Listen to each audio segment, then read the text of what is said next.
Hey, y'all, picture this. I'm Marcus Jones, 65 years old, just a guy from a quiet corner of Memphis, Tennessee, tending my backyard roses and coaching kids at the local community center. My wife, Lena, and we've been married 40 years, built a life on love, routine, and keeping our heads down. But one night, everything changed, crashed, really, when armed agents kicked in our door, tossed Lena right in front of me, and turned our world upside down. I wasn't ready for that kind of fight, not anymore, but when I saw her hit the floor, convulsing, something in me snapped. I stood up, looked their commander dead in the eye, and said, "I've got the Delta drive." 5 words, why all 5 words that stopped him cold, made him back off like they'd seen a ghost. That's when I knew the secret I'd buried for 20 years wasn't just mine, Anna Maria, it was a weapon, and it was time to use it. Let me take you back. I was a logistics sergeant in the Gulf War, saw things nobody should, villages burned, civilians caught in the crossfire, and a program called Iron Veil running experiments on people, no consent, no oversight. I copied their files, hid a USB drive under a desert rock, and swore I'd never speak of it. Back home, Lena and I built a life simple, steady. I'd wake at dawn, check my roses, sip coffee while Lena played her gospel radio. We'd walk to the center, her leading yoga for trauma survivors, me talking kids like Jamal, this 16-year-old with a camera and a fire in his eyes, through their anger. But there were signs: strange cars parked too long, my security cams glitching, Lena's nonprofit records vanishing. I brushed it off, old soldier paranoia, right? Until that night, 3:47 a.m., when the flashbangs lit up our home, and Lena's scream cut through the smoke. They pinned me down, but when I said Delta drive, the commander froze, barked, "Stand down," like I'd just dropped a bomb.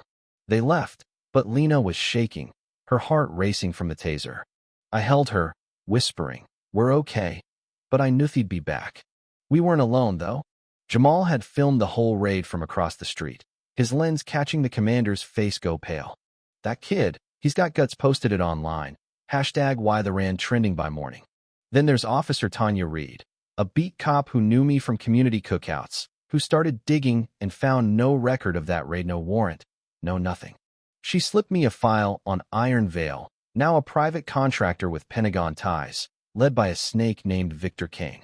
And Lena, God bless her, she wasn't just a victim, she was pissed, demanding answers.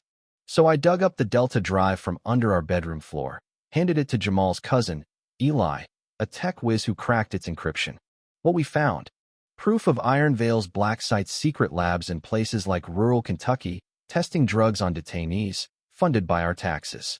Lena looked at me, tears in her eyes, and said, "You carried this alone all these years." I nodded, ashamed I'd kept her in the dark to protect her. We fought back, y'all. Lena and Tanya posed as inspectors, walked right into a Kentucky site, saw kid skids, hooked to machines, eyes hollow. Lena slipped a tracker to a boy named Rico, whispering, "We'll get you out." We did, me, some old army buddies, and Tanya, sneaking in at dawn, freeing Rico and his dad. But Iron Veil hit hard. A sniper's bullet grazed my truck, Lena's brakes were cut, Tanya was grabbed and interrogated. We got her back, barely, from a compound in West Virginia, her whispering, "They've got a kill list, Marcus, your name's on it." That's when we went all in. Jamal made a documentary, Delta Unveiled, and Eli blasted it across 60 global sites.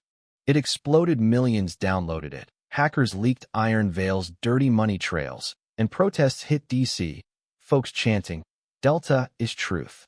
Victor Kane tried to spin it on TV, all smug, saying, "Baseless lies," but when a reporter asked about the kill list, his face cracked, and that clip went viral. The system started to break.